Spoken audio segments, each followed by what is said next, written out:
Hi guys, good evening. তোমরা কেমন আছো? আশা করি ভালো আছো। আজকে আমি একটা মিনি ব্লগ নিয়ে চলে আসলাম। গাইস, আমার মেয়ে যেই স্কুলে ছোটবেলা থেকে ড্রয়িং শেখে এবং ওই স্কুল থেকে পরীক্ষা নেওয়া হয় খুব ভালো রেজাল্টের ওপর ভিত্তি করে, বছরে একটা অ্যানুয়াল ফাংশন হয়।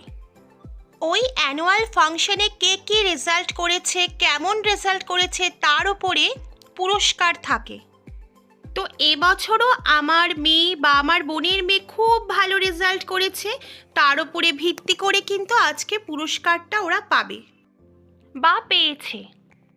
এবছর আমার মেয়ে ড্রয়িংয়ের ওপরে ফার্স্ট ইয়ার পরীক্ষাটা দিল। শুধু গিফটই দেয়নি, গিফটের পরে কিন্তু এরা টিফিনের ব্যবস্থাও করেছিল। গাইস, ওনাকে দেখতে পাচ্ছেন আকাশি কালারের পাঞ্জাবি পরা, উনি হলো আমার মেয়ের স্যার। আমার মেয়েকে ছোট থেকে নিজে হাতে তৈরি করে নিয়েছে উনি। গাইস, এই অ্যানুয়াল ফাংশনের জন্য আমাদের কিন্তু 500 টাকা করে দিতে হয়েছে। আর তোমরা হয়তো সবাই জানো টাকা ছাড়া আজকাল কিছুই হয় না। গাইস, এই পাখিটা আমার মেয়ে নিজে হাতে ড্রয়িং করেছে। তো গাইস, কেমন লাগলো আমার ব্লগটা? যদি ভালো লাগে অবশ্যই লাইক, কমেন্ট, শেয়ার করতে কিন্তু ভুলো না। আজকের মতন এটুকুই। তোমরা সুস্থ থেকো, ভালো থেকো, টাটা।